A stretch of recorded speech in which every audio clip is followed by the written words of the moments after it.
On le pressentira. J'habitais un inquiétant pays.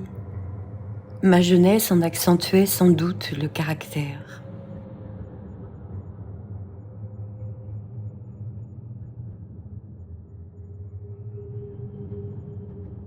Ce pouvait être une confusion de prairies fraîches et de bêtes pourrissantes. De votre bâton, vous fouettez l'herbe, surgit un corbeau raide, d'où sortent 1000 asticots.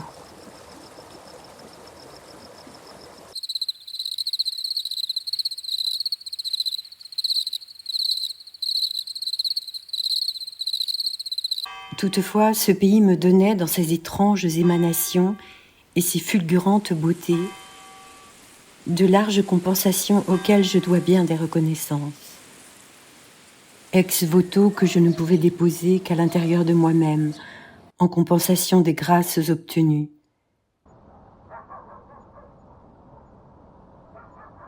Ces offrandes, sans doute inconscientes, constituèrent pendant de nombreuses années le remerciement aux signes fiévreux et généreux qui me furent adressés.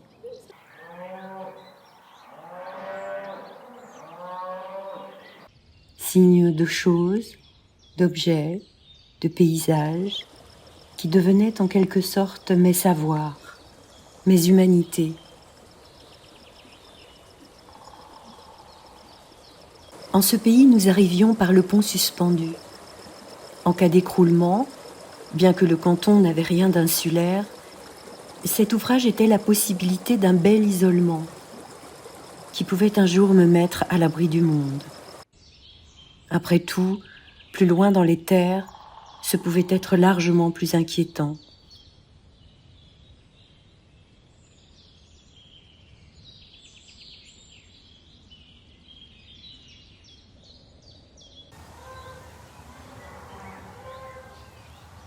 Deuxième barrière, celle des géants de pierre. De quelle mystérieuse civilisation venaient-ils ?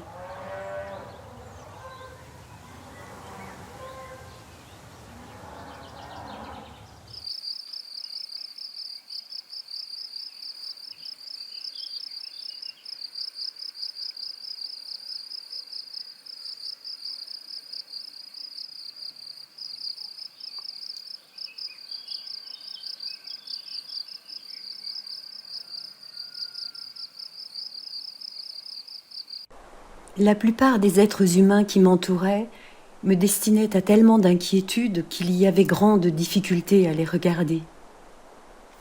Tout au contraire, mon amour pour la divinité des choses constitua pour moi et pendant longtemps le presque unique échange social. Toutefois, il y avait heureusement dans mes entourages quelques visages éclairés de grâce qui m'emportaient dans une attraction profonde. Mais pour que la nature daignât m'envoyer un signe, cet appel devait être frappé du sceau du bizarre. Ce signe devait m'interroger dans sa toute mystérieuse puissance. Amoncellement de pierres, four à briques, à chaud, qui ne pouvait qu'avoir accueilli d'innommables cérémonies. Et surtout, les nombreuses ruines qu'offrait le canton.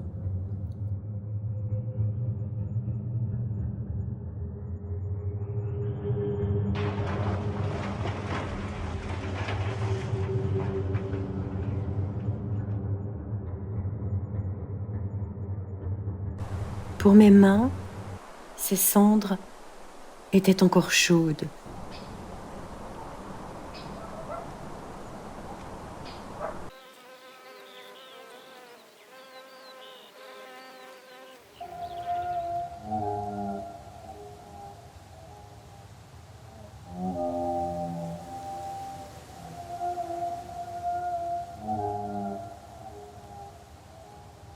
Indubitablement, je tenais à mes peurs. Je les accueillais amplement comme une nourriture quotidienne. Mais quand l'effroi devenait insupportable, j'allais, tout comme mes grands-parents goutteux, prendre les os. C'est-à-dire que je m'asseyais devant les lavoirs les rivières et les nombreuses sources que comptait le pays. J'en tirais, dans un état second, de longs et soulageants moments de calme. Le glissement permanent de l'eau emportait mes angoisses, réduisait mes imaginations. Ce transport lyrique avait valeur de messe silencieuse. Car il y avait aussi ces belles manifestations de dévotion religieuse qui m'enchantaient par leur mise en scène. Si je demeurais insensible à leur signification, leur décorum m'attendrissait. Heureusement, on ne m'embêtait pas outre mesure avec la chose religieuse. J'accompagnais les miens chaque dimanche à l'église, et c'était tout. J'inventais donc mes propres célébrations et cultes, en y rendant mes grâces.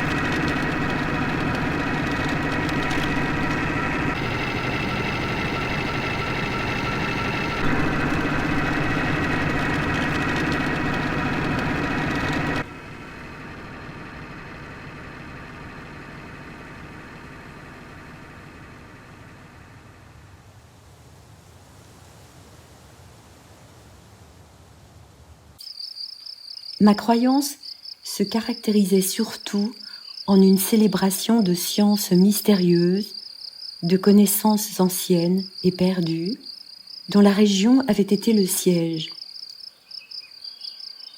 Il suffisait de savoir en regarder les traces et, à l'aide d'une spéculative déduction, en comprendre les fonctionnements. Bien sûr, il y avait contre ma mythologie les tentatives d'explication des miens envers telle chose ou telle fonction de ces choses, mais il me semblait que leur dire était à courte vue.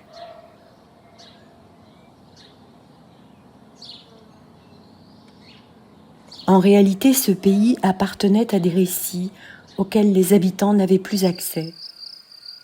C'était un pays de créatures mystérieuses dont les ingénieux systèmes étouffaient maintenant dans les ronces.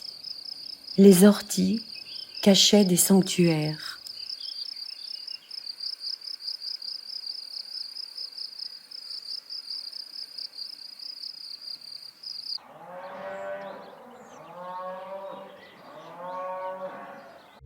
Curieusement, les visages humains que je percevais si faiblement le jour venaient me rendre visite la nuit avec cette fois une incroyable précision de traits. J'ouvrais les yeux, soudainement ils étaient là, dans l'obscurité, par-dessus moi, à 30 centimètres. Il n'y avait qu'une seule chose à faire, rabattre la couverture jusqu'au petit jour et baigner dans l'odeur d'urine.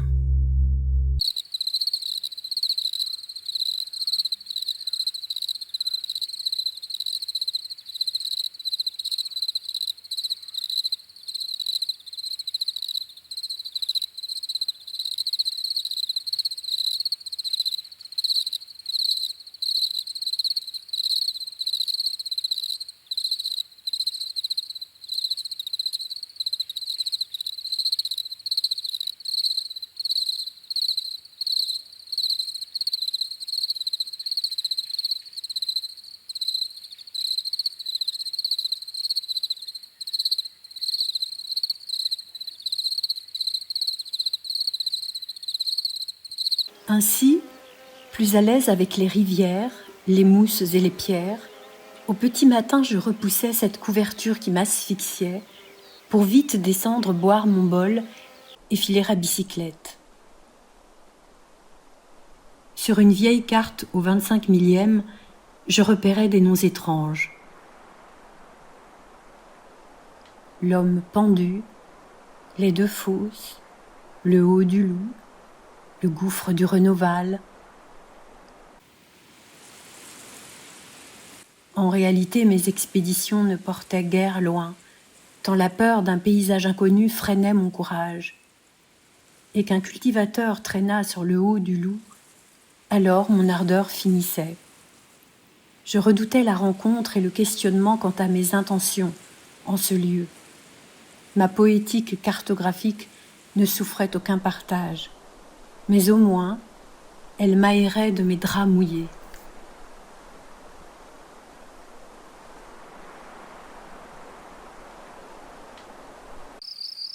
La découverte, si minuscule soit-elle, d'un restant de voûte pierreuse sous des sapins, d'une cabane à vaches enliérée, de 3 pierres debout, était le début d'un délire. Et il n'y avait d'attirante beauté que dans l'épuisement, l'écroulement des choses. Leurs lambeaux me touchaient. Plus exactement, je les parais d'une vie glorieuse et mystique, à l'inverse de celle de mes semblables, qui m'apparaissaient gesticulantes et braillantes.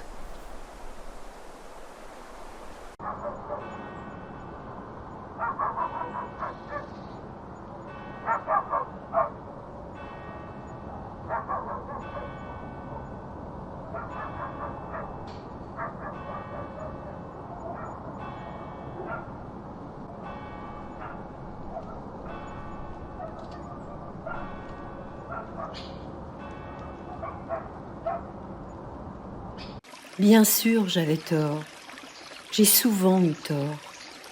Mais il me fallut une vie pour admettre que ces ruines n'étaient que mes friches intérieures, que ces vieilles traces n'étaient que mes chemins empêchés, barrés, que ma mythologie n'était peuplée que de mes vigueurs mort-nées, de mes métabolismes défaillants et de mes échanges familiaux étriqués. Toutefois, je garde pour ces planches de salut, pour ces vieux signes cantonaux, une reconnaissance éperdue. Car eux seuls m'étaient apparus. Je les avais célébrés comme il se doit, c'est-à-dire comme des signes prodigues, personnellement adressés. Ils me firent vibrer de désir, donc de vie.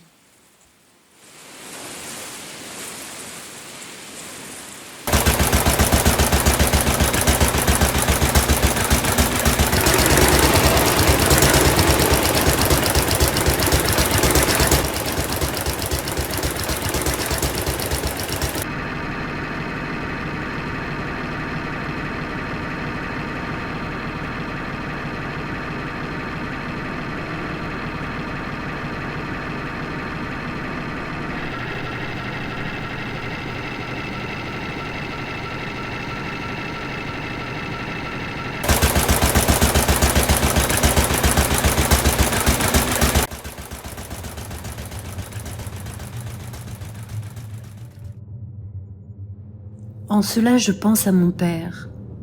Évoquant parfois sa campagne natale, il avait cette expression « c'était un enterrement de première classe ». Je n'en saisissais pas bien l'ordre.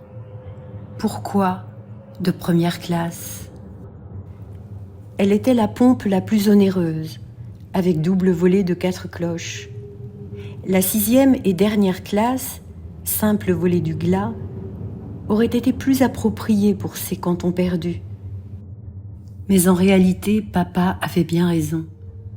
Sans doute voulait-il dire que c'était d'une désolation si profonde, si irrémédiable, qu'en cas de puissante transmutation comme j'avais pu le faire, cette détresse en devenait d'une grande valeur, c'est-à-dire de première classe.